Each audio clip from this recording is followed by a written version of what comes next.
नमस्कार, आप देख रहे हैं मी मीडिया न्यूज। मैं हूं नुपुर सिंह और वक्त हो गया है दिन भर की सभी बड़ी खबरों का। जेएनयू की पूर्व छात्रा शहला रशीद ने फिर की पीएम मोदी और अमित शाह की तारीफ। कहा, कश्मीरी माताएं अमित शाह की आभारी रहेंगी। शहला ने उमर खालिद को लेकर कहा, मैंने बोला था मैं चाहती हूं कि उमर को छोड़ दिया जाए।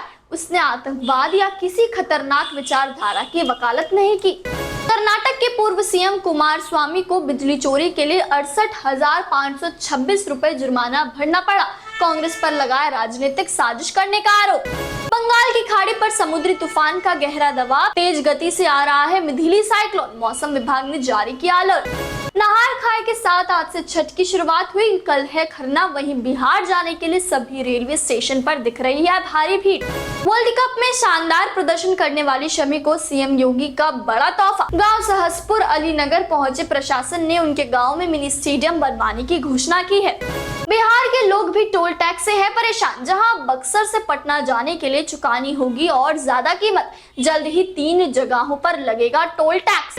दिल्ली में और खराब हुई आबो हवा, अति गंभीर श्रेणी के करीब पहुंचा AQI। गोपाल राय बोले, अब केंद्र सरकार के हस्तक्षेप का वक्त आ गया है। दोस्तों, आगे की खबर पे चलने से पहले आपसे रिक्वेस्ट है कि अगर आपने वीडियो को अभी तक लाइक नहीं किया है और इस पर कमेंट नहीं किया है तो जल्दी से कर दे, क्योंकि आपका एक लाइक और एक कमेंट हमारी टीम का हौसला बुलंद करता है और हम रोजाना ही ऐसे दिन भर की बड़ी खबरें लाते रहते हैं। प्रधानमंत्री नरेंद्र मोदी ने हमास इजरायल संघर्ष के बीच शुक्रवार को कहा कि पश्चिम एशिया में घटनाओं से नई चुनौतियां उभर रही हैं और अब समय आ गया है कि ग्लोबल साउथ के देशों को व्यापक वैश्विक भलाई के लिए एक स्वर में बात करनी चाहिए। उन्होंने कहा कि भारत ने इजरायल पर 7 अक्टूबर के बर्बर आतंकवादी हमले की निंदा की थी। कांग्रेसी महासचिव प्रियंका गांधी बोली, राजस्थान में बिखरी हुई है बीजेपी, भाजपा के पास नहीं है कोई सीएम चेहरा। मध्य प्रदेश और छत्तीसगढ़ में मतदान जारी है, जहां चुनाव के बीच कई जगहों पर हिंसा की घटनाएं भी देखने को मिली है। कहीं फायरिंग तो कहीं पथराव हुआ है। इन घटनाओं में कई लोग घायल भी हुए हैं। मुरैना में दिमनी भिंड के मनहद गांव में हुई हिंसा में कई लोग घायल हुए हैं। भिंड में भाजपा प्रत्याशी राकेश शुक्ला घायल हो गए। असम में हुई 16 करोड़ की हेरोइन जब्त। मणिपुर के 4 आरोपी हुए गिरफ्तार। सीएम हेमंत विश्व शर्मा ने की पुलिस की तारीफ। बोली, नई दिशा में बढ़ रहा है असम। अब तक 8,756 उग्रवादियों ने छोड़ा हिंसा का रास्ता। छत्तीसगढ़ के सीएम समेत तमाम दिग्गजों की किस्मत ईवीएम में हुई कैद।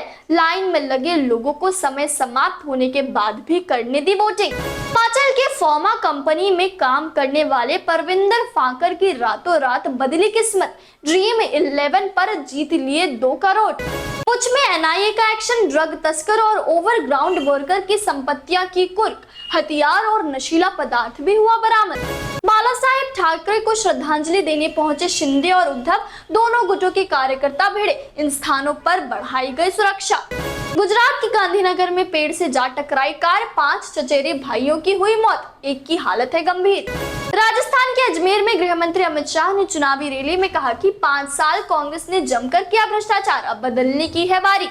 एसएससी सीजीएल की फाइनल वैकेंसी लिस्ट हुई जारी। अब 8,000 से ज्यादा पदों पर होगी भर्ती। कैंडिडेट्स आधिकारिक वेबसाइट ssc.nic.in पर जाकर आवेदन कर सकते हैं।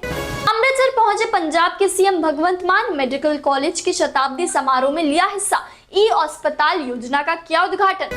हरियाणा सरकार का प्राइवेट सेक्टर में नौकरी में राज्य के लोगों को 75% आरक्षण देने के कानून को पंजाब एवं हरियाणा हाईकोर्ट ने रद्द कर दिया है। हरियाणा सरकार के इस फैसले पर फरीदाबाद और गुरुग्राम के उद्योगपतियों ने चुनौती देते हुए कहा था कि इससे उत्पादकता, काम की गुणवत्ता और रोजगार पर असर पड़ेगा।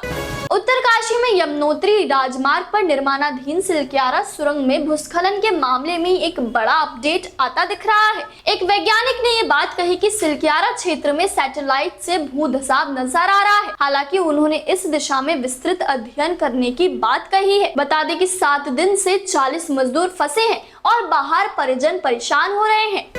संयुक्त बिहार सरकार में मंत्री रहे पूर्व आदिवासी कल्याण मंत्री गोवर्धन नायक की लंबी बीमारी के बाद गुरुवार की शाम उनके निवास स्थान झारखंड के कुमारडुंगी प्रखंड के छोटा रायकमन गांव में निधन हो गया। उनके निधन पर प्रखंड से राज्य तक शोक का माहौल है। शुक्रवार के दिन उनका अंतिम संस्कार राजकीय सम्मान के साथ गांव में ही सामाजिक विधि विधान से किया गया।